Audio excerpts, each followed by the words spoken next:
God. Oh my God, these are gonna fall. These are gonna fall.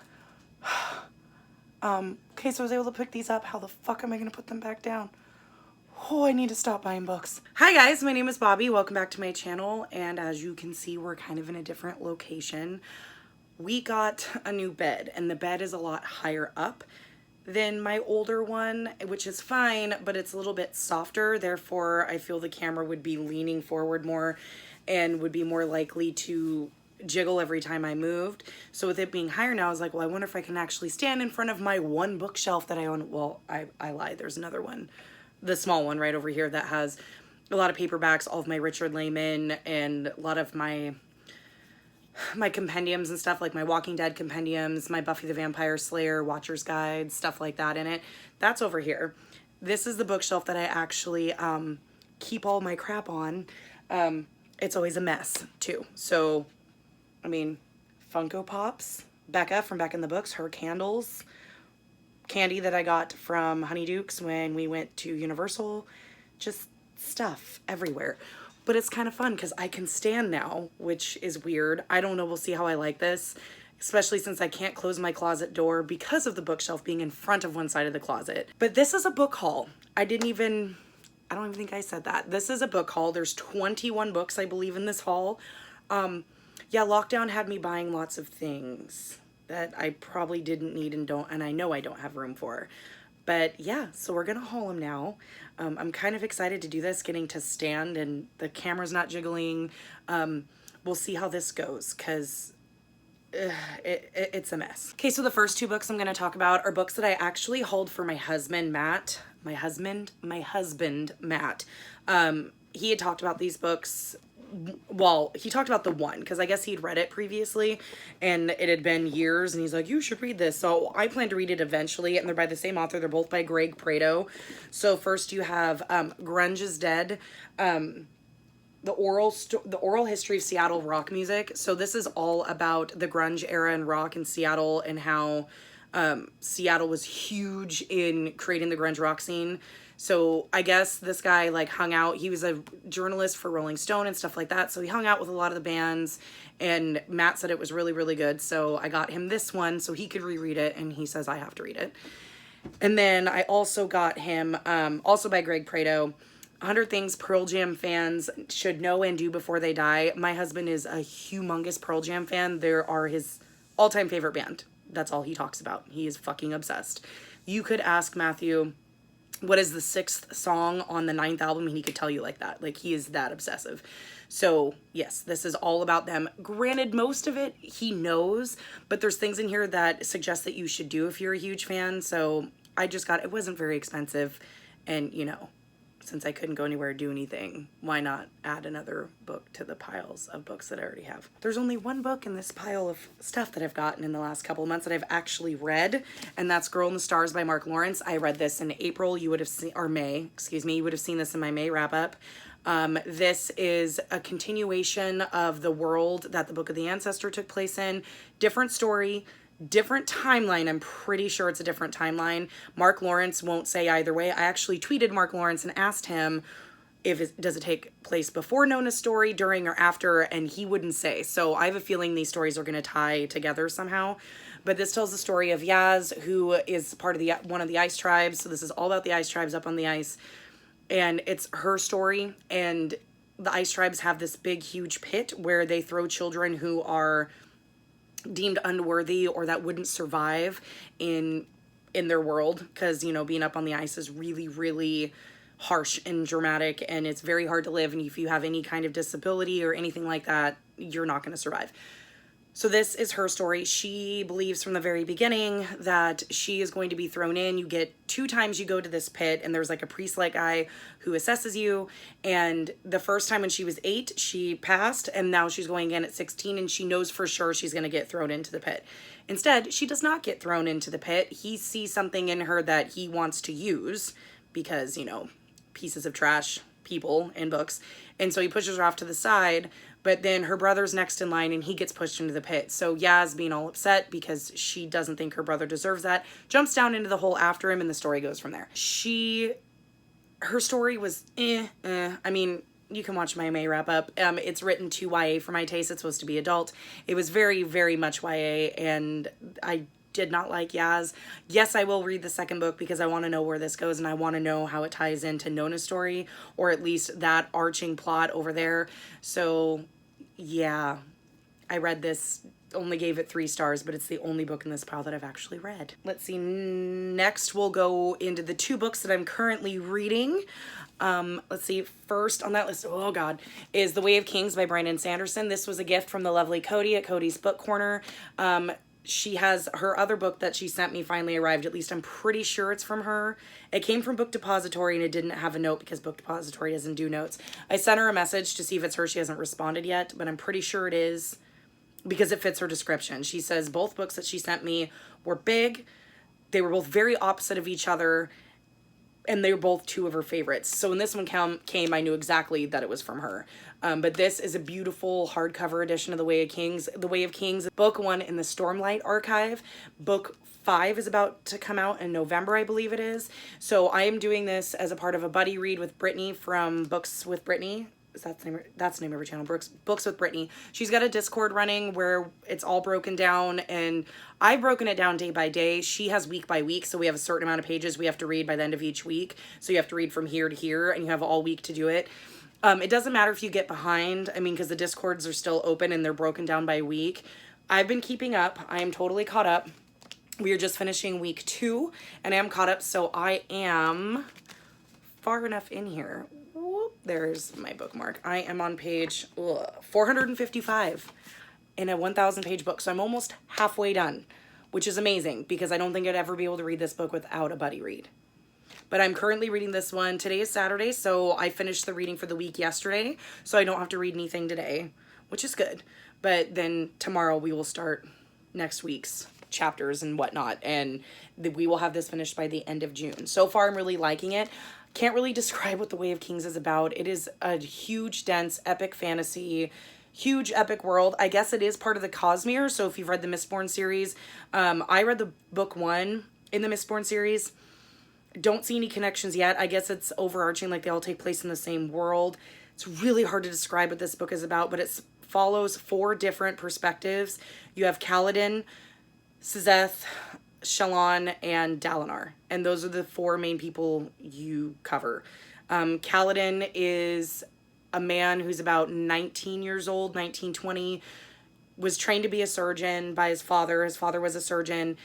He fought in, not a war, but he fought for like a landowner, like all these different landowners, they have little mini armies. He fought one of those armies. Something happened while he was doing that, and now he is a slave working on the Shattered Plains, which is where the people, his people, are fighting a war against another group of people over the death of a king, and it's epic fantasy. And so Kaladin is a slave, and now he is a bridgeman, which means all he does is when they sound the horns, he and his crew run this bridge on their shoulders all the way, set it down over chasms so the army could go over, pick it up, go again. It is insanity. And like, it's just insanity. And the bridgemen, they all die really quickly because the other army's arrows aim for them first. So a lot of them tend to die. So that's Kaladin's story. Then you have Shallan, who is a female. And in this world, females are the only ones who can read or write. Men don't learn how to read or write, which is really interesting. So they tend to be the scribes, the scholars, all that stuff. She is trying to get, to become a ward. She wants to get a wardship with I think she's a princess. She's the sister of the king. So she is trying to become a ward with her because she has an ulterior motive. Then you have Dalinar, who is like the uncle to the king, and so he is a war hero and all this stuff, and he's got some other stuff going on kind of behind the scenes where, not anything bad, but he's got some stuff going on. And then you have Sazeth, who is not in this book very much, but he is this man who has this certain kind of ability and power that hasn't really been delved into yet where I'm at. And he's kind of secretive and interesting. Like, I think his story is going to be the best. I know from what people have said, The Way of Kings is Kaladin's story. The Words of Radiance, which is book 2, is Shallan's story. And Oathbringer, book 3, is Dalinar's story. So I'm assuming, what is it called? Rhythm of War is book 4?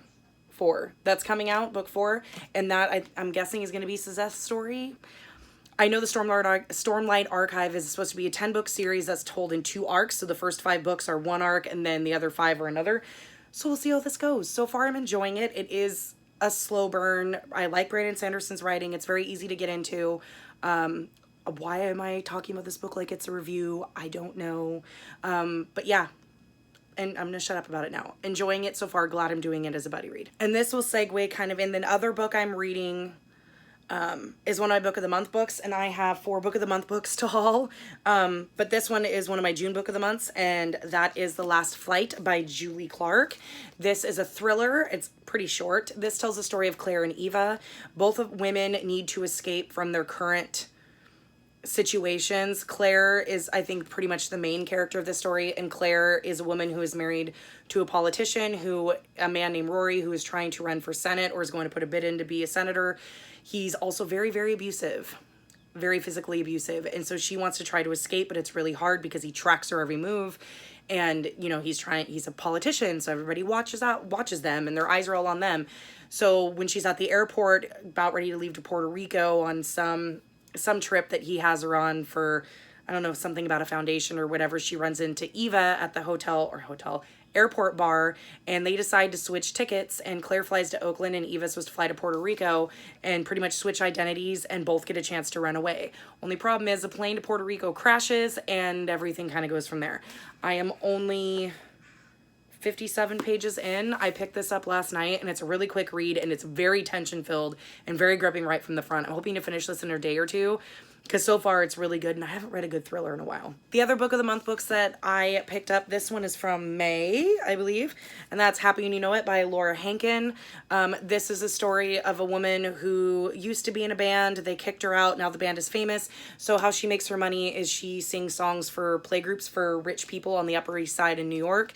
So this is her doing that and kind of integrating herself with all these women in this play group and getting involved in their drama and stuff like that. So yeah, palate cleanser kind of book. Usually I'm not into contemporaries, but I love reading about rich high society women, so that's why I picked this one. My other pick for May was A Good Marriage by Kimberly McCreight.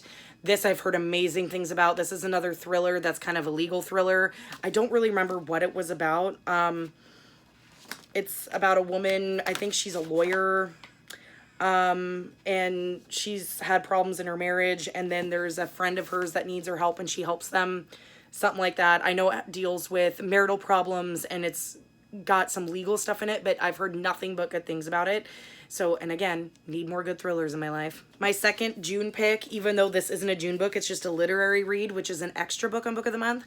Book of the Month has books that are extra, and they're in like set in the genres. So you have your month pick. So you pick the one for the month, and you can pick up to 2 more books. And a lot of times you can pick from other months, or they have genres or whatever, and then you pick the genres, and a lot of them are books that from previous months. But they do sneak some books in there that are literary works, like The Secret History they put in there by Donna Tartt. They have a lot of other ones that necessarily weren't picks for the month, but they sneak in there, you know, that you can add on as extras, and this was one of them. So like on the back it just says literary reads, and this is Fleischman is in Trouble by Taffy Brodesser Ackner. This is a contemporary, again, about marriages failing. I find that super fascinating, which is interesting because you think I wouldn't. But this is about a man and a woman who get divorced, and I believe they have 2 children. Yes, they were married for 15 years. They separated, and then so they share the kids every other holiday and the weekends, and then all of a sudden his ex-wife goes missing, and it's trying to figure out, where is she? Did she just run off? Did somebody take her? Like, what's going on? And then having to be a full-time dad by himself plus work and do all this other stuff. It just seemed really interesting. The ratings on Goodreads are kind of in the middle, but the premise just sounded really good. And if it's written well, it's probably one I'm going to enjoy. And so I was like, I think I kind of have to have it because I'm kind of in that mode lately of wanting to read hard-hitting contemporary. So why not? Next, okay, I'm just picking up random books now. I got piles everywhere. Next is Imaginary Friend by Stephen Chbosky. I bought this one myself, I think. Did I? Yes, I believe I bought this one myself. this because Vicky and I are going to buddy read this at some point, either this year or next year. Whenever, I don't remember, I'm not looking at our list right now. But this is written by the same author who wrote Perks of Being a Wallflower. This is a horror. It's touted as a horror. It's about a little boy who goes into the woods and gets lost. And when he comes out of the woods, he has a lot of imaginary friends and he starts building, I think it's a tree house, building something of that nature. Can't remember. I know it's a slow burn horror. It's gotten mixed reviews and it's a chunky bitch. Yeah, it's like 700 something pages. So I bought this because Vicky and I are going to read it together eventually. And even if that's like 6 months from now, it was on my wish list. And I'm literally thinking of any excuse to why I bought things. But yeah, that's why I got this one. Next on the list is The Ruin of Kings by Jen Lyons. This was a gift from my friend Cindy. Thank you, Cindy. She bought this off my wish list one day because I was having a bad day. She's amazing. And this we'll buddy read together eventually. Don't remember what this is about. Just know that it's a fantasy. It's a fantasy book. I've heard and it's got dragons. And from what I understand, people said that it's good, but the story, the way it's written, is kind of confusing. So I'm glad Cindy and I will buddy read this together eventually. I think she's got the entire series. I only have book 1. We'll see how it goes when we read it. Next on my list, after reading the Southern Book Club's Guide to Slaying Vampires, which is right there by Grady Hendrix, I bought 2 more of his books. I got My Best Friend's Exorcism and We Sold Our Souls. We Sold Our Souls has black sprayed edges, which I absolutely love. Let's see. My Best Friend's Exorcism is a book that is absolutely beautiful in the way it's made. It looks like an old 80s VHS tape. This takes place in the 80s, and it's about a group of friends where the one friend thinks her best friend is possessed. Why can't I talk? And they try to give her an exorcism. From what I understand, it's really fucking great. And almost everybody in BookTube has read it. And it's not very long, and so I wanted to read it. We Sold Our Souls is about a metal band, and I believe they sell their souls to the devil. And that's how they become famous, I think. I know it's about a metal band. It's about all I know. I don't really care because I like Grady Hendrix's writing, so I bought it. And it's pretty. Next is We Need to Talk About Kevin by Lionel Shriver. I bought this because Vicky and I are buddy reading this month, or we buddy read it this month. So that's why I bought this one, just for that sole purpose. Nothing exciting to see here. We Need to Talk About Kevin is a fictional story about where the mom is writing letters to her estranged husband about their son Kevin and how he came to be, how they decided to have a child, pregnancy, birth, the whole 9 yards, and raising Kevin, and how she didn't really bond with him all that much. And Kevin ended up committing a mass shooting at his school and is now in prison for the rest of his life. And it's about how did they get there, and it's about nature versus nurture. Was Kevin just born that way, or is it because his mother never formed a really good attachment to him? So you'll hear about this in my June wrap up. Next, I saw Samantha Leanne, that she read this book and she really enjoyed it, and I forgot what she said it was like. But she had posted on Twitter that there was a point where she was just like, oh my God, like where her jaw dropped. And I said, what book are you reading? And then I went and bought it. And that's The Siren and the Specter by Jonathan Janz. So this is a horror novel. No idea what it's about. When David Kane, a celebrated skeptic of the supernatural, is invited by an old friend to spend a month in the most haunted house in Virginia, he believes the case will be like any other. He believes the case will be like any other. But Alexander House is different. Built in the 1700s by a land baron to contain the madness and depravity of his eldest son, the house is plagued by the shadows of the past and the lingering taint of bloodshed. David is certain there will be a way to explain the supernatural occurrences and write a best-selling book about his experience. But David himself is haunted, as 22 years ago he turned away the woman he loved, and in despair she took her life. Now David is forced to look into his past as he begins to suspect she followed him to Alexander House. Haunted house, old baron from the 1700s, crazy depraved son, and a woman who committed suicide who's now following him around. I'm sold. Sounds like a good horror to me. And since Samantha Leanne made a big fuss about it, I had to buy it, and it wasn't very expensive. And I've heard some good things about Jonathan Janz too as a horror author. So yeah, I had to buy that one, and I did. Next, you saw this book in my May wrap up, and that's Normal People by Sally Rooney. I watched the TV show and then bought the book and then read the book. Plain and simple. This is the love story between Connell and Marianne and how it started when they were teenagers and goes through about their college era years, and shows one of the best instances of true intimacy I've ever seen in a fictional work. and I absolutely loved it and gave it 4 stars. Next was something that I pre-ordered and I still haven't picked it up, and that's Aurora Burning by J. Kristoff and Amy Kaufman. This is book 2 in the Aurora cycle. This is a YA sci-fi fantasy that's very, very, very campy. Reminds me a lot of Star Trek, and follows Squad 312, which is a group of teenagers who are, I guess they're now like 18, 19 or whatever, who have graduated from an academy. Like, it's like a, I forgot what they call it. I think they call it like a sky something. I can't remember. I read the first book a year ago. They all graduate from this academy. Each single one is a different position. So you have the alpha, the diplomat, the scientist, the gearhead, the warrior, the pilot, and the mystery girl, which is Aurora. Aurora is rescued by Tyler, who is the alpha. When he's out doing a test run, she's been cryo-frozen for 200 years. Everybody else on the ship is dead. That ship that she was on was thought to be lost. And she kind of joins their crew, and like all this shit happens. And the first book was really good. I've heard mixed things about Aurora Burning, though. I've heard people who really, really love it, but think the ending is like, oh my god, cliffhanger, which Jay and Amy are known for doing. Especially fucking Jay Kristoff. He's an asshole. But I've heard other people say that it really suffered the sophomore slump and really wasn't that good. And that there's a trope in here that they really, really didn't like. A lot of people haven't really liked. And it's like a distrusting trope where you've been with these people for a long time and all of a sudden you magically don't trust them because you learn about something from their past that has nothing to do with now. And I don't really jive with that, especially if it's used as a plot device. So we'll see. That's kind of why I've been putting this one off.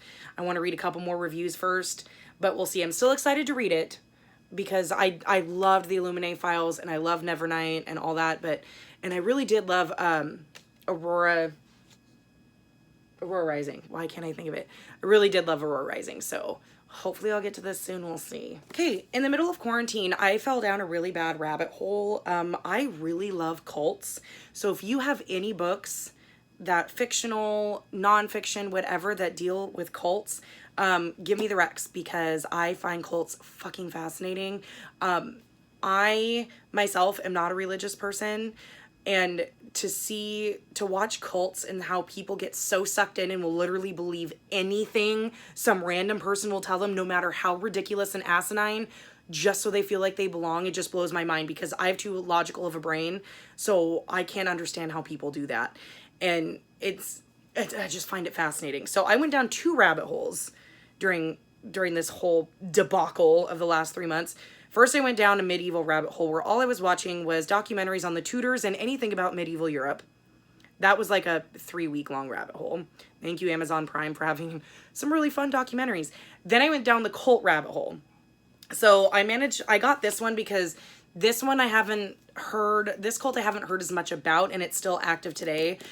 You hear more about like the Heaven's Gate and the one with the gym guy, I can't remember, where the Waco one and all the ones, the one that was done in like Guyana or Nigeria or something like that. I think it was Guyana, something like that, where they all died. You hear a lot about those, but you don't hear a lot about ones that are more contemporary. And this one is about that. So this is called In the Shadow of the Moons, My Life in the Reverend Sun Myung Moon's Family by Non Suk Hong. This is about Moonies, I believe they're called, but it's actually called the Unification Church. And yeah, the movement around the world known as Moonies. So it was, I can't remember if the Reverend Moon who started it, I don't remember where he was from. I can't remember if he's Korean. Yeah, Korea. So he's Korean. They're originally from Korea, and they started this church, and I don't really know much about it and like their beliefs, but I do know that they are obsessed with guns, and they actually bring like AK-47s to their everyday services, and they all dress up really fancy and wear like these crown things, and it's really, really radical. It's really out there. And I know Reverend Moon has since passed away, like I can't remember, 5, 6, 7 years ago, and one of his sons now runs it. And I believe this is written by one of his other sons that left the church. It's a really, really short book, but since I don't know much about it, I thought it would be fascinating to read. So again, if you know any good books about cults, send them my way because I find them fucking fascinating. Okay, so this is another gift. I'm pretty sure this is the other one from Cody. Pretty sure, because it fits. But that's A Little Life by Hanya Nagahara. I always struggle to say that. This is also a thick boy, and this, from what I remember, is about four male friends, and talks about them through childhood through college. And from what I understand, it is one of the saddest and most depressing books in the entire world. It deals with addiction, sexual abuse, physical abuse, suicide, like a whole bunch of crap. And it's supposed to be very, very, very, very, very sad and depressing. So apparently she wants me to die because she gives me The Way of Kings, which is a fucking huge epic fantasy that's going to take me all month to read. Then she gives me this one, which is supposed to be super fucking sad. This one I'm planning to read with Vicky as well, because this one is one that we kind of threw on the list because I don't want to read it alone because I know it's going to be devastating. But thank you again, Cody, for the 2 books, and if I am completely wrong and this one isn't from Cody and one of you sent it instead, please let me know so I can properly thank you. But I'm pretty sure this is the second one from Cody. But either way, I'm excited to get to this one when Vicky and I get to it. Next, I bought my first manga because I kind of had to. But I got Zhu Maki by Junji Ito. This is a horror manga, which is the only reason why I bought it, because it's a horror manga. And I love horror, but this is the horror manga that's about spirals. And apparently it's completely frightening and the artwork is amazing. I haven't started it yet. I wanted to look a little bit first and read how the order to read manga, because I know you read it like back to front. Like it's not like we normally read it like this, but that's the back. So I know you read it Japanese way, but I believe you start at the top on this side and go down, but I need to look it up to make sure so I'm reading it correctly. But I mean, like, look at these end pages. I mean, it's terrifying. It's terrifying, but also really cool. So I bought this one, totally worth it. Don't know when I'm going to read it. Part of me wants to save it for like October for spooky season, because it's, it would be a perfect spooky read. But I got my first manga. I think horror manga will be my thing, because I do love comics and I like some graphic novels, but with graphic novels or manga, it has to be a certain type or certain theme. Like I loved I Hate Fairyland because, yeah, it was kid looking, but the art style was fucking amazing. It was very, very adult. There was lots of swearing, and it's about a little girl that's 40 stuck in a 9-year-old's body trying to kill everything. I thought it was hilarious. I love the Walking Dead graphic novels. Again, zombies, death, mayhem. It's a horror manga. So I think for horror stuff with mangas and graphic novels, it kind of tends to be my thing, but I'm really excited to read this one. Okay, the last 3 books were kind of an experiment-ish thing. So I don't know if you've watched Kayla at Books and Lala, like if you guys watched her video where she let a TBR service pick her TBR. I watched that and was like, holy fuck. So I decided to do the same thing. I used the same service she did, and I input all of my stuff. I wasn't going to do a reading vlog or something like that because I'm too slow of a reader and I'm too busy doing things and working and children that I didn't really have the time to sit and do it and dedicate a whole vlog to it. So I will show you the books that I got. So when I filled everything out, like I said, I wanted to kind of dive into more stuff like Heart's Invisible Furies, because I love I'm not a fan of contemporary, but I like contemporary stories like that one where it's about a man who's hiding who he is and about coming out of the closet and finding out who he is and coming into his own. And I love stories like that. And I love stories that are really hard-hitting like that. I don't like YA ones, because YA ones are usually about hard-hitting YA things, which are kind of like, eh. I prefer adult ones. So the first book that she got me because of that, and she said this is a hard-hitting adult contemporary that deals a lot with sadness and finding stuff out about the past or whatever, and that is, The 1 in a Million Boy by Monica Wood. But this is a story about a boy who you don't know his name, and this is not a spoiler, he dies, he's dead. But the whole point is this boy goes and helps this woman named, what is her name? Ona. And she's like 100 years old, and he goes over on the weekends and helps her with yard work and stuff she needs done around the house and creates a friendship with her. Well, the boy dies unexpectedly, which it says literally on the back of the book. Like, it happens, like, I guess within the first couple of chapters, and you don't even know his name. And he dies, and so his dad decides to take up his chores because the boy is really obsessed with the Guinness Book of World Records, and he's got this little plan that he wants Ona at 101 years old to be the oldest woman to have a driver's license. So his dad goes over and kind of takes it up. So I guess this is supposed to be sad, but like heartfelt, I guess. The way the TBR person described it is that it was similar to Hearts in that way, where it kind of hits you in the feels, but it has a nice resolved ending. So we'll see. I'm kind of, we'll see. But this one I'm a little bit more nervous about than the other two. Next, she picked this one because what did I say? That I was getting into sci-fi, but I like light sci-fi. I don't like heavy science sci-fi. I like ones that are a little bit campy, like Aurora Rising and stuff like that. And like Leviathan Wakes, where it's not like super campy or super science-y. And so she picked, this is a newer book, and she picked Chilling Effect by Valerie Valdez. I'm pretty sure this is adult. Because I told her I didn't want YA. So I'm pretty sure this is adult, but apparently it has psychic cats in it. So I really, does Cody have this one? I think Cody might have this one because I knew I'd seen this somewhere. Because psychic cats, that rings a bell. I'm pretty sure Cody has this one. I don't think she's read it yet, but I think she has it. But yeah, this is about a girl or a woman that is on a cruising the universe, and her sister is kidnapped, and so she's got to go save her. Sounds interesting. I'm up for light sci-fi, especially campy ones with psychic cats. So this was the second pick. And the last book of this haul, and the last pick from the TBR one, she told me she picked this one for me because of my love for Hearts, again, because of I like stories where people are hiding who they really are for whatever reason. And I find it really fascinating. And this also puts on with my that I like stuff that's set in the Civil War or like the late 1800s. And so she suggested Tipping the Velvet by Sarah Waters, which I think it takes place in the early 1900s, late 1800s. Oh, I can't remember. I can't remember when it takes place. It doesn't even say on the back. But I remember, I think it's like late 1800s. And it's about a woman who's captivated by another woman who's a performer on stage. And so she kind of goes with her and follows her. And it's a really slow burn lesbian romance story. I was looking at Goodreads and the ratings are kind of where like this isn't a lot of people's favorite Sarah Waters. I know Mercedes from Mercy's Bookish Musings really likes Sarah Waters.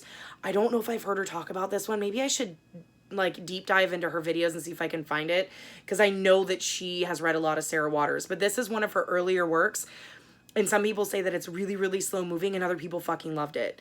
I love lesbian stories. I love stories that take place in the late 1800s, early 1900s, around there, especially when, you know, you have to hide who you are and all that stuff. So this was their last pick.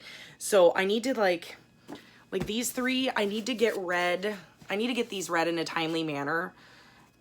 So that I can give my feedback, because I think I'm going to keep the service. And especially if I like at least one of these. I'm not sure about this one. I'm not sure I'm going to feel about One in a Million Boy. I don't really do well with stories that deal with like kids or kids dying and like everybody's so sad. It kind of, I think the Chilling Effect will be good, and I'm hoping Tipping the Velvet is good. And I had told her that I do not like super slow moving plots. I only give books 100 pages and then I DNF them. So if any of these have a super slow moving plot, I would probably end up DNFing them. But I'm curious to see what else they recommend. I think this service is really, really fun, and it's only $15. And I think they give you recommendations every 3 months is when they charge you. So it's like once a quarter. So I thought that was kind of cool. So yeah, I need to get to these soon. This one's on my June TBR. So I might get to this one soon. I think I just want to get this one out of the way.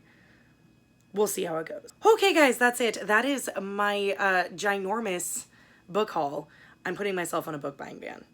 I say this and I'll probably buy a book tomorrow. But I need to stop buying books. I literally have no room anywhere in my house to put them. But yeah, please let me know down in the comments if you have read any of these books. I'm curious to see what you guys think of any of them, if you've read them. I know some of them are kind of like random. They're all over the place, but that's what's fun about book hauls. Let me know what you think of my new kind of setup. I mean, I kind of like that I'm standing in front of my bookshelf, but I also hate that I have to stand in front of my open closet door. That kind of drives me nuts too. But then again, me sitting on my bed, you can clearly tell my life is a hot mess and I ride the Hot Mess Express. So it's not like it's really any different. I mean, I guess I could add I don't know, a couple of my pictures. I don't know. Just let me know what you think. I was just afraid of sitting on the bed because of it being new and it's a lot softer. I didn't want it to tip and look like this the entire time because nobody wants that. Granted, now that I'm looking at it, I do look kind of tipped a little bit, and now I'm pissed. But you know what? I've already filmed this and we're just going to roll with it. Maybe I'll have to do something to make it so it's a little bit, I don't fucking know. I need to go because apparently I'm rambling. But let me know what you guys think. Let me know if you've read any of these books, and I'll see you guys in the next one. Bye.